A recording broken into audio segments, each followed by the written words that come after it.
sofrendo de estresse pós-traumático por no mínimo 6 meses, incluindo veteranos de guerra e socorristas. O estudo randomizado, duplo cego e com avaliação de dose e resposta foi conduzido por uma equipe liderada pelo casal de psiquiatras norte-americanos Michael e Amy Toefer e pelo doutor em políticas públicas Rick Doblin, fundador e diretor executivo da Associação Multidisciplinar de Estudos Psicodélicos, MAPS, uma das principais organizações promotoras da legalização e regulamentação do uso medicinal de psicodélicos. Os resultados mostraram que 2 sessões de tratamento com MDMA e psicoterapia foram suficientes para reduzir significativamente os sintomas do estresse pós-traumático, mesmo quando medidos 1 ano após o tratamento. Definitivamente, a ajuda está a caminho.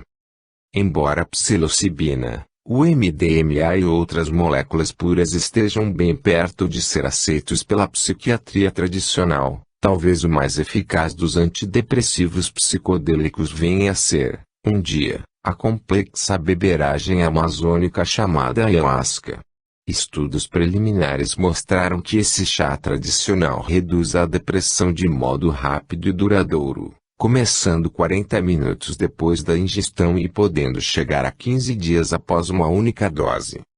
Um rigoroso experimento, randomizado e controlado por placebo, com 35 pacientes internados e monitorados por vários dias através de EEG, ressonância magnética funcional e diversos testes psicológicos, confirmou recentemente o grande efeito antidepressivo da ayahuasca. Não é nada trivial realizar um ensaio clínico com psicodélicos dentro de um hospital público brasileiro e com pacientes de baixa renda. Por um lado, é preciso lidar com impactos simbólicos negativos da proximidade com o sofrimento humano, que pode levar a qualidade da experiência psicodélica para o lado das emoções negativas. Por outro lado, os efeitos experimentais podem ser mascarados por um surpreendente efeito placebo, com significativa melhora dos sintomas depressivos, pelo simples fato de o paciente se sentir bem cuidado, em ambiente mais salubre do que sua casa. Para coordenar essa pesquisa, o neurocientista Draulio de Araújo, do Instituto do Cérebro da Universidade Federal do Rio Grande do Norte, precisou montar uma verdadeira força-tarefa de talentos e habilidades específicas.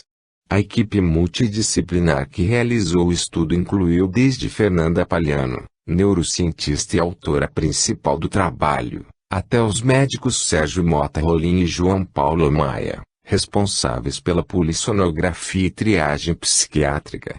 Os resultados justificaram todo o esforço, pois o efeito antidepressivo de uma única dose de ayahuasca, já presente minutos após a ingestão, se sustenta por no mínimo 7 dias, o que não ocorre com efeito placebo.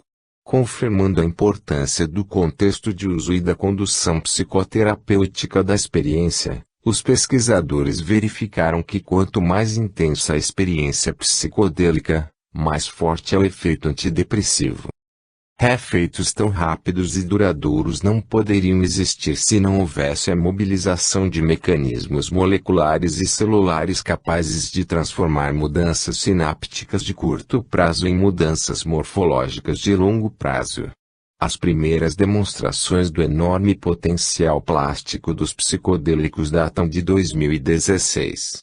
Impulsionada pela bióloga Sérvia Vanja Dakik e liderada pelo neurobiólogo brasileiro Stevens Ren da Universidade Federal do Rio de Janeiro e do Instituto DOR, uma equipe da qual Araújo e eu participamos demonstrou que a amina contida na ayahuasca e o 5-MeO-DMT encontrado na secreção do sapo de sonora aumentam os níveis de proteínas relacionados à sinaptogênese e neurogênese em culturas de neurônios humanos.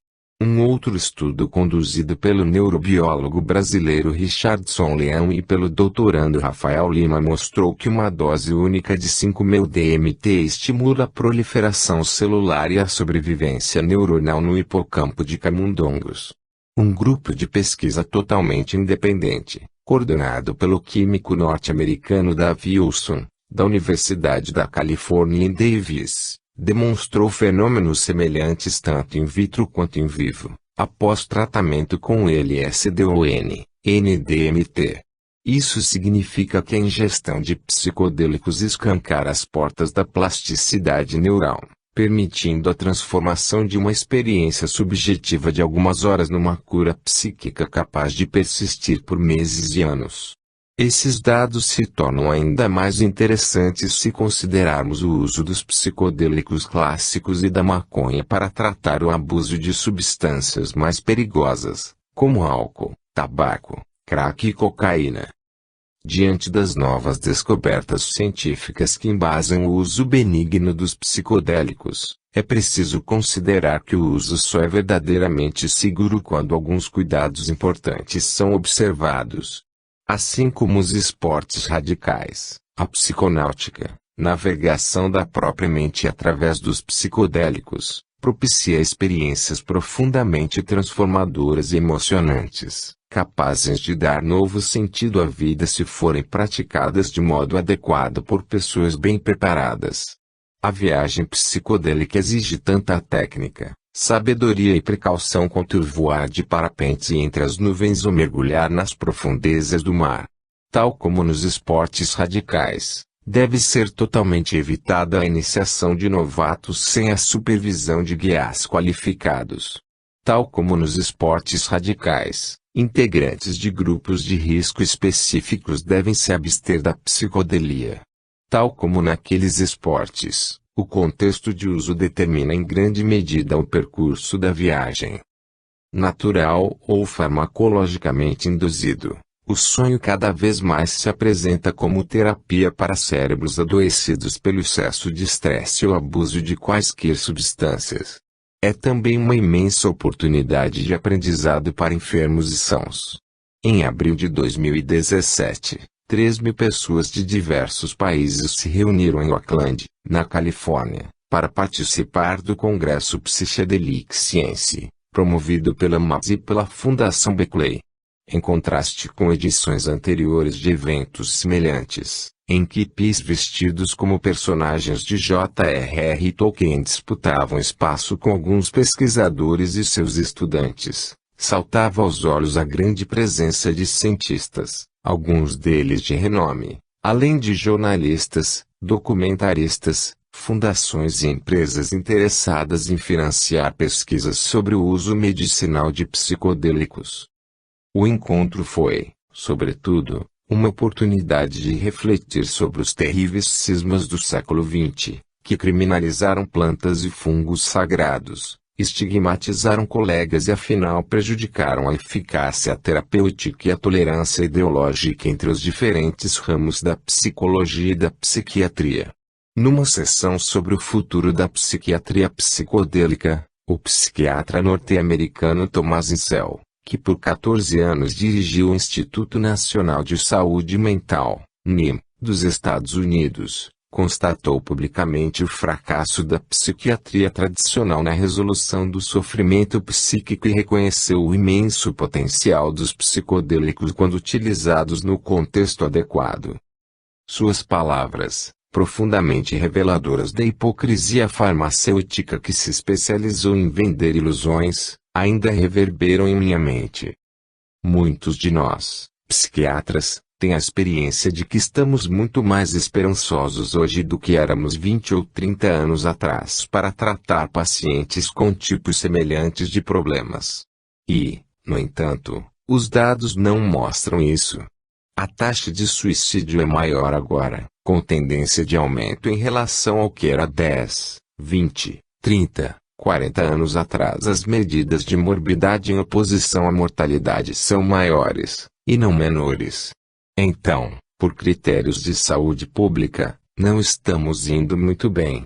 Precisamos acordar para a ideia de que a complexidade vai exigir uma abordagem de rede, uma abordagem abrangente.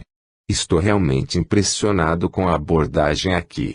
As pessoas não falam simplesmente em administrar psicodélicos, elas falam sobre psicoterapia assistida por psicodélicos. Você sabe, Eu nunca ouvi ninguém falar sobre psicoterapia assistida por antidepressivos. Acho que é uma abordagem realmente nova para realmente fazer uma mudança na vida de alguém. Mas, como você consegue tramitar isso através de um canal regulatório? O que o FDA diria sobre isso? Ou o EMA? Quer dizer, eles nem abordam psicoterapia isoladamente. Seria mesmo uma abordagem diferente, realmente nova? Está mais para inovação milenarmente antiga, um resgate e sobretudo uma reinvenção de conhecimentos ancestrais sobre a enorme importância do contexto de uso dos psicodélicos para determinar seus efeitos. Será que a falta de curiosidade do sistema de saúde internacional em investigar a fundo as propriedades benignas dos psicodélicos tem a ver com a baixa lucratividade de tratamentos baseados em muito contato humano e poucos remédios, em comparação com o modelo muito mais lucrativo de pouco contato humano e muitos remédios? O renascimento da psicologia profunda. O nascimento da nova psiquiatria coincide também com o resgate de suas origens históricas. Com a perspectiva do tempo, Freud e Jung cada vez mais se firmam como verdadeiros pioneiros da etologia humana, honoráveis cumpridores da profecia feita por Konrad Lorenz logo após o fim da Segunda Guerra Mundial. Por mais que fosse difícil aceitar suas teorias, seria impossível ignorar suas descobertas. É instrutivo listar aquelas já verificadas pela ciência. Não apenas id, ego e superego correspondem a processos cerebrais distintos, como essa concepção tripartite da mente inspirou a concepção original de inteligência artificial. A psicoterapia pela palavra, introspectiva e reflexiva, é clinicamente eficaz e imprescindível na maior parte dos casos. Os sonhos não se reduzem ao sono e refletem traços de memórias adquiridas na vigília. Memórias podem ser suprimidas. Sem a atividade de circuitos dopaminérgicos envolvidos no desejo não existe sonho. Relatos de sonhos são particularmente informativos do estado psiquiátrico do paciente. A sexualidade começa na infância e pode persistir por toda a vida. Traumas podem marcar indelevelmente o comportamento futuro, inclusive da prole. Somos uma mistura de impulsos de vida e morte, repletos de emoções e desejos contraditórios. Por isso mesmo, o que mais importa não é tanto o que se pensa, mas o que se faz. Sonhos emergem do inconsciente de modo a descrever situações presentes e possíveis alternativas futuras, podendo também expressar padrões coletivos de pensamento. Ao longo da vida atravessamos fases características da relação com o próprio corpo, com as pessoas mais próximas e com os objetos do mundo, marcadas por estágios sucessivos de descoberta, desenvolvimento, amadurecimento e senescência das representações mentais. Narrar sem inibições ajuda a navegar a trajetória de frustrações e a mitigar a dor, não apenas através das inúmeras psicoterapias de autoconhecimento, mas crescentemente, explosivamente, pelo uso febril de Facebook, Instagram, Twitter, blogs, vlogs e todo um novo universo de formas de contar histórias. Inflama-se e gira cada vez mais rápido a catraca cultural que iniciamos em torno da fogueira, nossa fábrica desgovernada de narrativas. Freud e Jung criaram as bases de toda essa compreensão. Em suas obras surpreendentemente coesas, jogaram luz nos recessos de nosso próprio comportamento pelo exercício magistral da indução, dedução e abdução. Sua inclusão no panteão dos grandes cientistas da humanidade não exige apenas compreender e valorizar seu legado, mas também defendê-los de diversas acusações a eles imputadas com maior ou menor justificativa, muitas delas de cunho moral. Se Freud e Jung forem medidos com a mesma régua aplicada a outros gênios da humanidade, sua defesa fica fácil, pois excluir todos os outros seria simplesmente desastroso. Por luxúria e comportamento obsceno, perderíamos Mozart e Caravaggio. Por prejudicar inimigos e gostar de dinheiro, adeus Isaac Newton. Por misticismo, daríamos adeus a Johannes Kepler e Hans Berger. por mudar de ideia e fazer ajustes teóricos, nada de Albert Einstein ou Stephen Hawking. Por apologia do uso de drogas, ficaríamos sem Aldous Huxley e Carl Sagan. É preciso separar as descobertas científicas das condutas imperfeitas dos descobridores, inerentes à condição humana. Se Freud e Jung não foram titãs da ciência da mente, quem terá sido? A sociedade da mente. Mirando mais longe, o desenvolvimento do método de decodificação de sonhos deve em breve permitir testar a hipótese de que o sonho extrapola o ponto de vista específico do sonhador. É completamente possível que não tenhamos um único sonho por vez, mas sim uma multidão de sonhos em paralelo a cada instante, habitados pelas diferentes representações autônomas que carregamos, as criaturas da mente que parecem ganhar vida própria quando sonhamos. Marvin Minsky propôs que a personalidade humana não é unitária, mas sim composta de uma sociedade de memes que habitam um espaço virtual criado pelo cérebro. O filósofo britânico Aldous Huxley concordou. Tal qual a girafa e o ornitorrinco, as criaturas que habitam essas regiões mais remotas da mente são extremamente improváveis.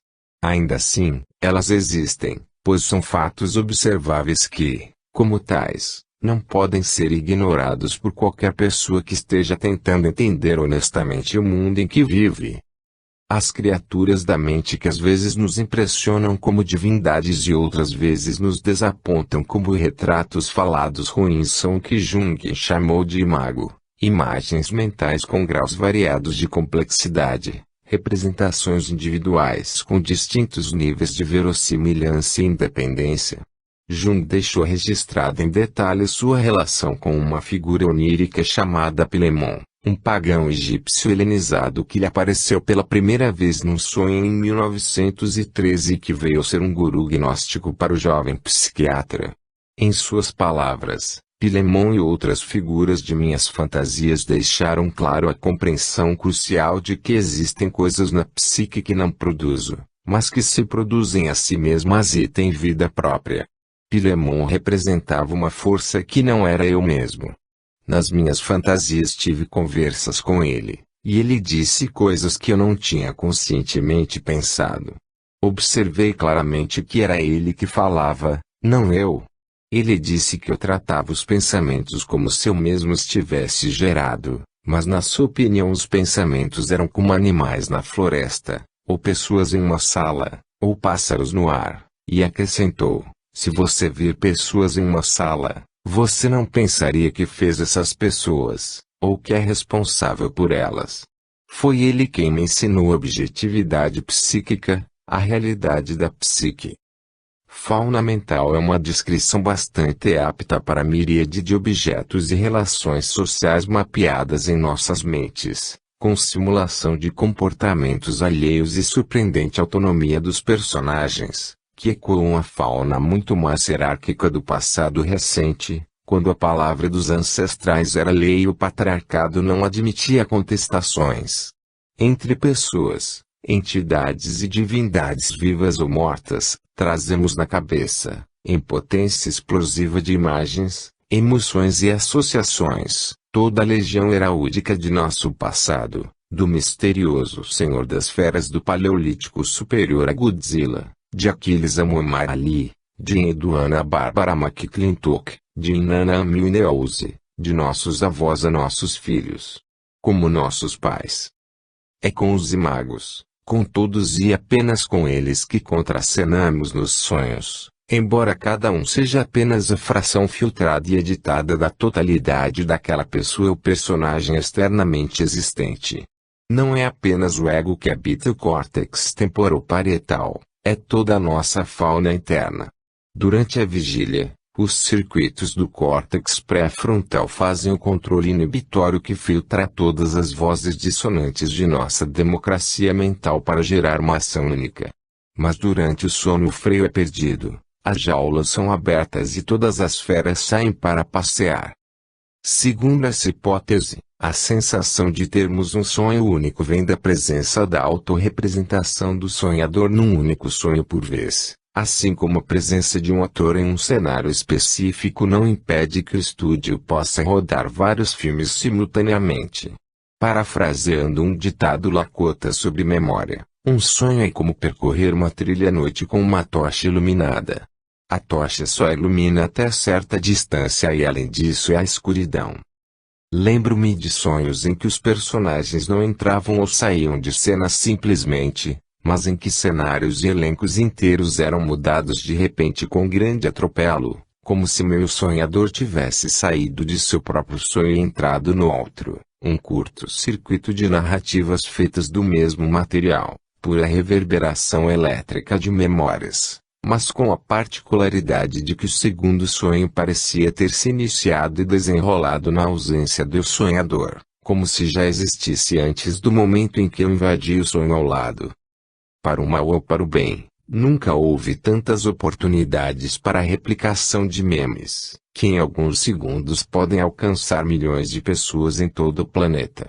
Hoje, quando uma pessoa morre, é normal que inúmeras impressões dela sobrevivam em fotos, textos, sons, palavras e narrativas, representações parciais que potencialmente persistirão através do tempo no vastíssimo inconsciente coletivo da nuvem digital e seus usuários. Estamos inventando a vida eterna, não apenas de pessoas de carne e osso, mas também de personagens. No bazar das representações digitais e cerebrais, a antiga deusa suméria Inanna quase desapareceu. Em algumas mentes ela ainda vende orações e mendiga atenção nas portas dos templos de Babilônia. Talvez mesmo, num punhado de eruditos, a deusa brilhe fulgurante por onde passa, evocando suas manifestações renomeadas como Ishtar, Afrodite e Vênus. Mas na maioria das mentes ela nem existe mais e são suas herdeiras que vicejam, Marilyn Monroe, Madonna, Anitta e essas representações evidentemente interagem e competem com todos os outros memes, de Mickey Mouse a Pelé, de Jona Paul, num acúmulo transcultural de relações cruzadas que de tão inédito desafia a compreensão. Temos ainda diante de nós o desafio de construir os sonhos dos robôs. Já sabemos simular em computadores alguns mecanismos deflagrados durante o sono, mas ainda estamos longe de construir androides capazes de sonhar com carneiros elétricos. Título do livro que inspirou o filme Blade Runner, uma narrativa distópica em que a distinção entre homem e máquina já não é aparente.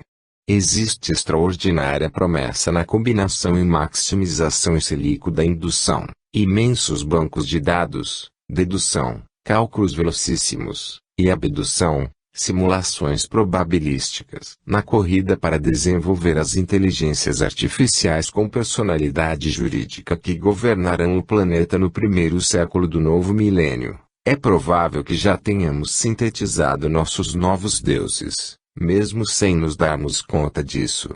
Como nas crenças umbundos, as almas vão morar nas coisas. 18. Sonho e destino. Quando os relógios da meia-noite prodigarem um tempo generoso, irei mais longe que os vogas avante de Ulisses, a região do sonho, inacessível, à memória humana. Dessa região imersa resgato restos, que não consigo compreender, ervas de singela botânica, animais um pouco diferentes, diálogos com os mortos, rostos que na verdade são máscaras, palavras de linguagens muito antigas, e às vezes um horror incomparável ao que nos pode conceder o dia. Serei todos ou ninguém. Serei o outro, que sem saber eu sou, o que fitou, esse outro sonho, minha vigília. E a julga, resignado e sorridente. Jorge Luiz Borges. No que diz respeito ao prognóstico, os sonhos geralmente estão em uma posição muito mais favorável do que a consciência. Carl Jung. Onde está Deus, mesmo que não exista? Fernando Pessoa, Livro do Desassossego. As próximas décadas trarão uma compreensão integrada do que o sonho pode voltar a ouvir a ser, sofisticada engrenagem psicobiológica capaz de promover adaptação comportamental contínua, recrutada na medida da necessidade, quando bem calibrado, poderoso computador de possibilidades, oráculo da soma de Quase, há casos que pode estimar para onde aponta a bússola do destino, não o destino como futuro inescapável e determinado, mas o lugar ou estado para onde tudo conflui. Destino é para onde sopra o vento, para onde flui o rio, por onde caminham desejos e circunstâncias. Nossa maravilhosa e multifacetada máquina cerebral de extração de probabilidades, construída por genes e memes no transcorrer da evolução da espécie, se alimenta das preocupações e emoções conscientes, mas também da quase insaciável capacidade que temos de nos interessarmos pelo mundo. O sonho exprime o destino, mas não garante a chegada, como alguém que viaja com rumo certo mas pode parar antes, acelerar ou seguir rotas alternativas. Destino é para onde estamos indo, mas não necessariamente para onde vamos. Os sonhos bem sonhados vislumbram nosso destino através de simulações dos possíveis trajetos e desfechos. Sonhar é como tatear o quarto escuro com uma nesga de luz, quando as paredes são o próprio futuro. Descendemos de povos sonhadores desde a aurora dos tempos. Se nas civilizações urbanas o sonho deixou de ser essencial ao funcionamento da sociedade, em muitas culturas autóctones essa passagem jamais se deu. O sonho vive e ilumina ainda hoje a mente dos caçadores-coletores, representantes contemporâneos do modo de vida adotado por quase todos os nossos ancestrais. Compreender a perspectiva onírica desses povos é muito importante para esclarecer nossa trajetória até aqui e os desafios diante de nós. Os sonhos dos índios. De modo geral, além do tempo e do espaço, esses povos reconhecem nos sonhos a capacidade de prever o futuro, seja de forma regularmente acessível ao sonhador comum, seja por meio de sonhos reveladores em momentos de vida especialmente significativos, ou ainda através de sonhos xamânicos estimulados por ritos de iniciação, cura ou orientação espiritual. Cultivam sonhos de grande potência e importância perene, capazes de inspirar, iniciar, aconselhar, ensinar e amadurecer pessoas. E através desses sonhos formativos que os jovens decidem percorrer os caminhos distintos que a vida adulta apresenta, como o do xamã ou do guerreiro caçador. Os primeiros relatos europeus sobre os povos do Novo Mundo deixaram registrada a relevância social do acontecimento onírico ameríndio. Anstaden, soldado alemão do século XVI que naufragou na costa brasileira e foi mantido em cativeiro pelos tupinambás, relatou que antes de partir para a guerra os indígenas eram instados pelos pajés a perscrutar atentamente seus sonhos. Se tivessem visões da própria carne sendo moqueada, desistiam de combater e permaneciam na aldeia. Mas se tivessem visões do inimigo sendo assado, armavam-se, festejavam e guerreavam. Missionários jesuítas dos séculos XVII e XVIII relatam que os iroqueses do nordeste dos Estados Unidos e sudeste do Canadá entendiam os sonhos como viagens enigmáticas para satisfazer os desejos da alma. A fim de dar consequência às revelações oníricas, o sonhador iroquês as narrava publicamente até que se chegasse a uma interpretação metafórica capaz de orientar a melhor ação a ser tomada.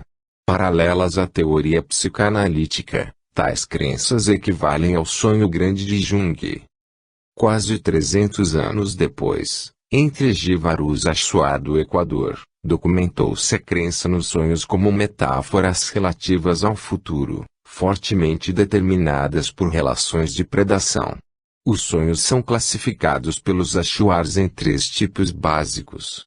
Sonhos de bom agouro para caça são imagéticos e silenciosos, devendo ser interpretados sigilosamente para não afugentar as presas. Tal interpretação deve observar homologias e inversões, de modo que uma pescaria onírica, por exemplo, pode ser interpretada como uma boa oportunidade para caçar aves. O sonho de bom agouro é condição necessária, mas não suficiente, para a caçada. Não garante o sucesso, porém sugere ao sonhador como agir para alcançá-lo. O segundo tipo compreende os sonhos de mau agouro para o sonhador ou seus parentes. São também imagéticos e silenciosos, mas muito assustadores, por apresentarem pessoas inimigas na forma de animais. O terceiro tipo é o sonho verdadeiro com ancestrais espíritos, caracterizado pela ocorrência de mensagens verbais. Nesses sonhos é possível invocar espíritos específicos para realizar tarefas adequadas às suas características. Para induzir essa demiurgia de criaturas da mente, os sonhos são propiciados por diversas abstinências e pela ingestão de tabaco e plantas psicodélicas. Os jívaros aguarunas do Peru utilizam a mesma palavra para referir-se ao sonho e ao transe induzido pela ayahuasca.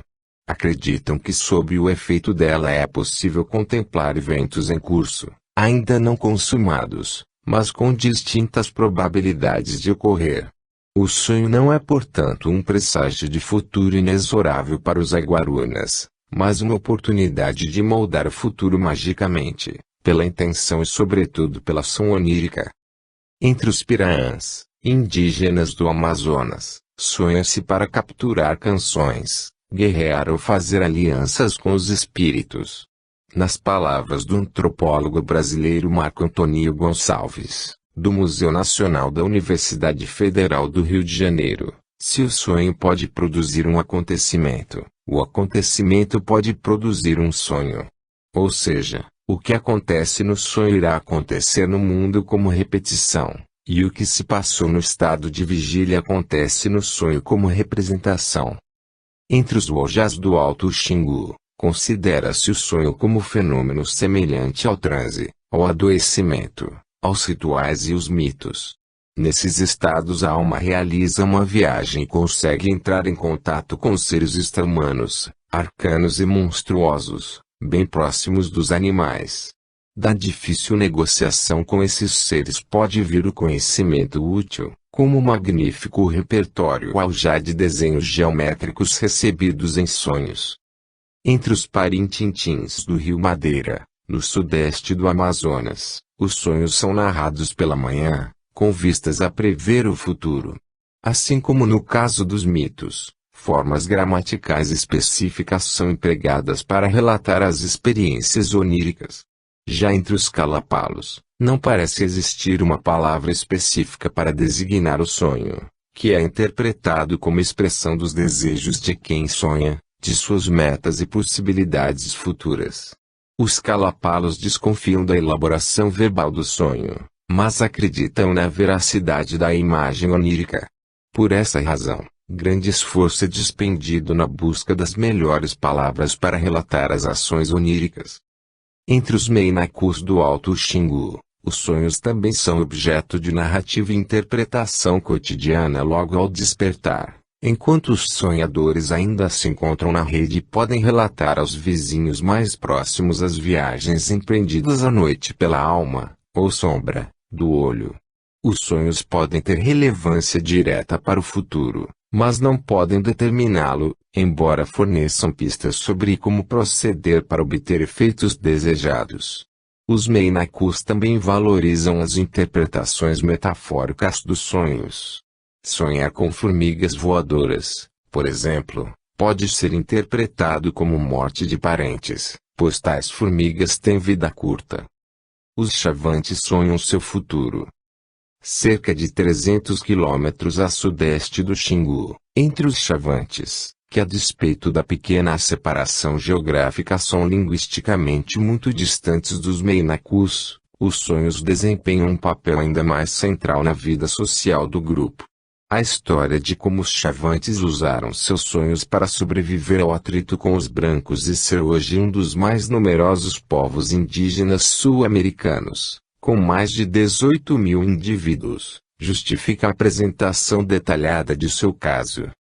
Na cultura Xavante o sonho não é privilégio de pajés e xamãs, pois todos podem ter visões oníricas divinatórias com 3 funções principais. A primeira é relacionada à caça, à guerra e à doença. A segunda diz respeito ao sonho como exploração de outros povos. A terceira consiste na revelação de cantos, lamentos, danças e rituais destinados a ser cultivados por toda a comunidade. As revelações oníricas não são eventos passivos para os Xavantes. Ao contrário, É preciso muita concentração para trazê-las à vigília. Sonhos mágicos são aguardados e ritualmente propiciados com grande emoção. Você tem sempre que colocar atenção nas coisas que você quer sonhar. Você tem que concentrar na música ou alguma festa. Você não pode dormir despreparado, não pode ficar só na espera. Você tem que ter uma esperança. De tanto se esforçar, os espíritos e algumas pessoas que conviveram antigamente, antes do contato da aldeia, vão ver que você é esforçado, e mais tarde você vai sonhar com uma música bonita ou você vai receber alguma música para alguma festa. A prática onírica é necessária ao bom funcionamento da sociedade chavante. Com o sono eu sonho, durmo e sonho. Os outros vão cantando. Eu sonho para tornar felizes os outros do que cantarão meu sonho. Segundo o escritor indígena Cacauerá Jecupé, dos antigos povos da Puia, os que mais preservaram a tradição do sonho foram os Xavante. O sonho é um momento sagrado em que o espírito está livre e em que ele realiza várias tarefas, purifica o corpo físico, sua morada, viaja até a morada ancestral, muitas vezes, voa pela aldeia, e, algumas vezes, através do espírito do tempo, vai até as margens do futuro. Uma aldeia chavante é semicircular. No centro fica o pátio das atividades, cerimônias, festas, roda do conselho e roda do sonho. Foi no pátio que se narrou, a partir do sonho, o início da história do amansamento do branco. Os chavantes estão entre os povos mais antigos a ocupar a América do Sul. Desde tempos imemoriais habitaram o planalto central do território brasileiro, onde hoje se localiza o estado de Goiás. Senhores nativos de uma terra povoada por onças, tatus, antas, tamanduás, tucanos, papagaios e araras. Entretanto, a partir de meados do século XVII, bandeirantes em busca de ouro e escravos começaram a invadir seu território na margem direita do curso d'água cujo nome resume a natureza do contato, Rio das Mortes. Foram 100 anos de conflitos sangrentos com garimpeiros e tropas militares, que buscavam amansar os chavantes pela submissão à força. E então algo surpreendente aconteceu, os indomáveis chavantes desapareceram. Terão debatido essa mudança radical de estratégia numa roda de sonho. Não há registro histórico da decisão.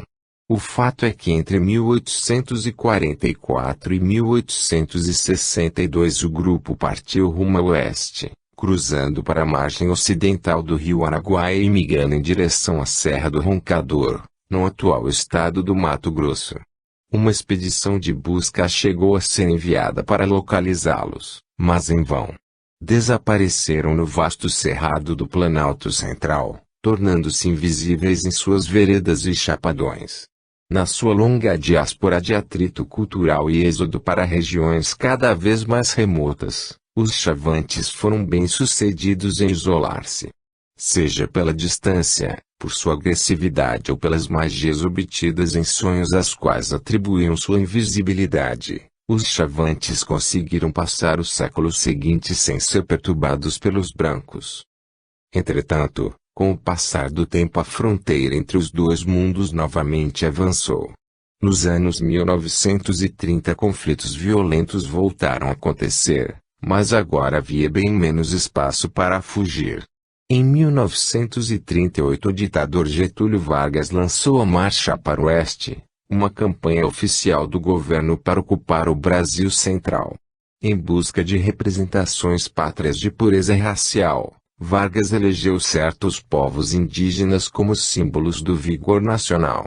O Serviço de Proteção aos Índios SPI, tantas vezes conivente com a invasão das terras indígenas e com a exploração ou genocídio de seus povos, experimentou nos últimos anos da ditadura Vargas um retorno transitório aos românticos dias de seu fundador, o Marechal Cândido Rondon, 1865 a 1958. Que espalhara linhas de telégrafo pelos sertões brasileiros sem recorrer à violência contra os índios.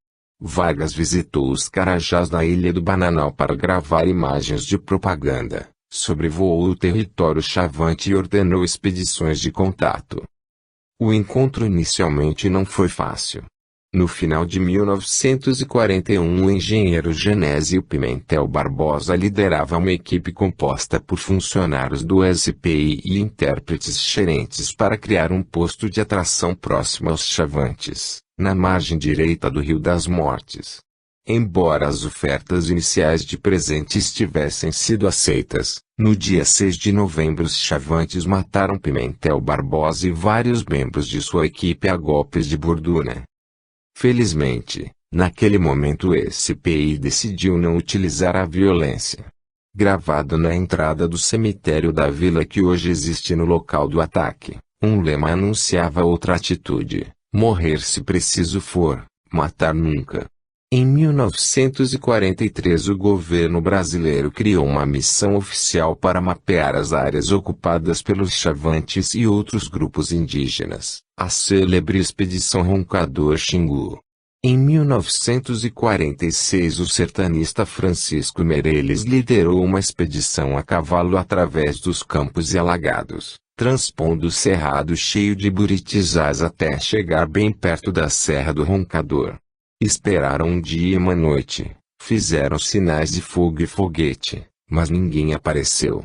Deixaram presentes e regressaram ao Rio das Mortes.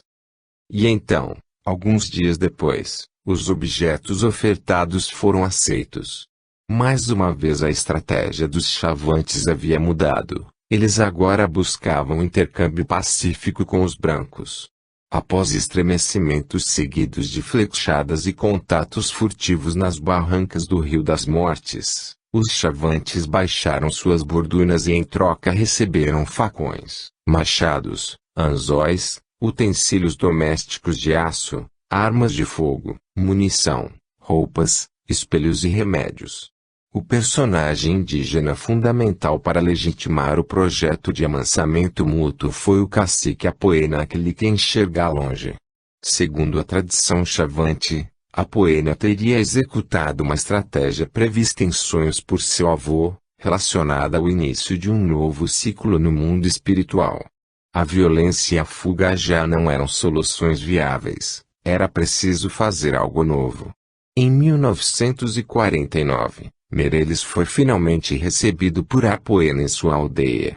O intercâmbio fortaleceu o chefe indígena nas lutas internas dos chavantes e definiu um novo modelo de contato, centrado na integração controlada da economia dos brancos, capaz de mesclar o consumo de suprimentos providos pelo governo com a manutenção do estilo de vida semi-nomádico.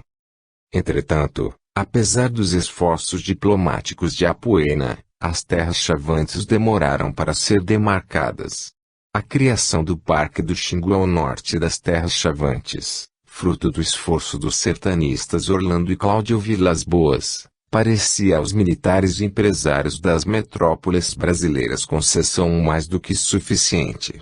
Espremidos pela crescente pressão fundiária, desafiando colonos e políticos, os chavantes só começaram a ter suas terras oficializadas, e mesmo assim reduzidas em seus limites, no final dos anos 1960. O contato crescente com os brancos em plena explosão populacional induziu os chavantes a deixar suas aldeias rumo às cidades ou missões religiosas. Invasões e sobrevoos rasantes de aviões se tornaram comuns, doenças e fome se espalharam, e a população chavante começou a diminuir. Havia risco real de desagregação de etnia. Foi então que Apoena demonstrou uma vez mais sua visão de longo alcance. Em estratégia de amansamento inspirada em sonho e acordada com a comunidade, Apoena enviou 8 de seus netos para viver em Ribeirão Preto com famílias brancas ligadas a um dos raros fazendeiros amigos nas vizinhanças.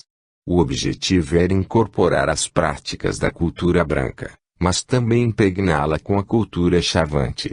Para complementar a estratégia, ao mesmo tempo que enviava aprendizes embaixadores ao misterioso mundo exterior, os chavantes fecharam as fronteiras de suas aldeias a fim de estancar o processo de aculturação. Era 1973, auge da ditadura militar, mas deu certo.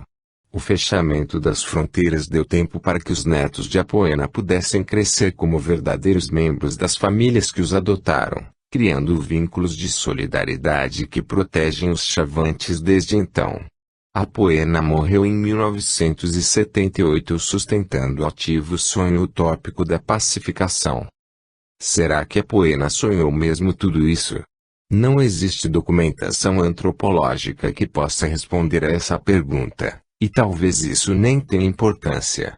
Mais do que saber se foi ou não em sonho que Apoena visualizou suas ações políticas, é fundamental compreender que o relato que as embasou foi narrado e renarrado como sonho até se espalhar por toda a comunidade Chavante muito além, como agora, neste exato instante, enquanto você lê. Através da reiteração da narrativa, o desejo individual se transformou em desejo coletivo. Hoje os netos de Apoena desempenham um papel essencial na relação dos Chavantes com o mundo exterior, filtrando informações, defendendo seus direitos e preservando sua identidade cultural. As novas lideranças têm formação universitária e registram em vídeo e áudio as tradições de seu povo, criando documentos aos quais velhos e jovens assistem mesmerizados, replicando a própria cultura com a tecnologia dos brancos. Filmadas em câmeras digitais portáteis, as aldeias agora são centros difusores da cultura Chavante por todo o planeta. O importante ritual Ayahini, realizado a cada 15 anos e até recentemente secreto, foi filmado em detalhes pelo cineasta Chavante Divino Tserewau. Nesse ritual os meninos buscam um desmaio através de danças, rituais, conflitos encenados e extenuantes provas físicas que incluem correrias, privação de água e olhos fixos no sol. Quando finalmente desmaiam e entram em transe, recebem visões e são iniciados na vida adulta segundo a orientação de seus ancestrais. O filme narra como adquirem poderes de cura, canto e interpretação onírica. O sonho é muito importante para a vida do homem Chavante. Através do sofrimento e do desmaio durante a celebração ele pode ver o que vai acontecer no futuro. Quando lhe conta o que sonhou, acontece mesmo. Ele também pode encontrar os mortos através do sonho. Por isso é importante sofrer e desmaiar muito durante a celebração do Ayahini. Quem sofre mais, sonha mais, e tem mais poder. Os sonhos continuam sendo essenciais na política de relações exteriores dos Chavantes. Quando são convocados a Brasília para discutir questões de demarcação de terras, os anciãos se reúnem para debatê-las e depois buscam sonhar com seus ancestrais e entidades criadoras para pedir aconselhamento. Por vezes são transportados até a capital para vivenciar em sonhos reuniões propostas. Quando o resultado não é bom ou quando não sentem confiança nos negociadores brancos, nem se dão ao trabalho de fazer a viagem no mundo real. Mais real que a realidade. A utilização dos sonhos para orientação política diante de inimigos poderosos também marcou a história dos mapuches da Patagônia chilena e argentina, desde a invasão espanhola no século XVI, passando pelas independências nacionais até o presente. Os mapuches resistiram à expropriação de seu território com guerras, rebeliões e lutas messiânicas. Ao longo desse processo foi intenso o conflito entre o individualismo dos colonos europeus, capazes de um pragmatismo brutal, e o coletivismo mapuche baseado em igualitarismo, socialização comunitária, reciprocidade e cordialidade. A tomada de terras indígenas foi e continua sendo a tônica do conflito. Até o início do século XX, em ambos os lados da Cordilheira Austral ainda se pagava bom dinheiro por uma cabeça de índio. Diante de tamanho pesadelo, não é surpreendente que a resistência mapuche tenha passado diretamente pelo trabalho onírico. Para esse povo o sonho, Pelma, é uma viagem que a alma realiza enquanto dorme. Concepção panameríndia encontrada na maior parte das etnografias do continente. Tradicionalmente os mapuches discerniam entre os sonhadores, responsáveis pela recepção de mensagens dos espíritos, e intérpretes de sonhos, pelmafes, tipicamente mulheres, longamente preparadas para decifrar relatos oníricos. Entre os anos 1910 e 1930, o líder mapuche Manuel Aburto Panguilef, um grande sonhador profético de seu povo, liderou um movimento de independência com forte orientação onírica. Panguilef, que significa puma veloz, organizou vários congressos nos quais os mapuches podiam cantar, bailar, rezar, relatar sonhos e discutir política em sua própria língua.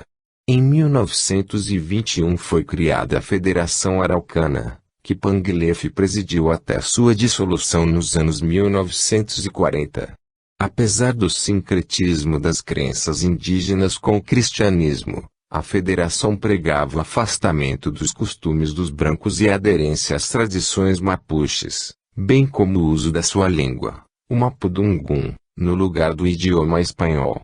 Em 1931, Panguilef propôs a criação de uma república autônoma mapuche, mas posteriormente sua liderança messiânica perdeu força e deu lugar a diversos outros movimentos de resistência, quase todos violentamente reprimidos.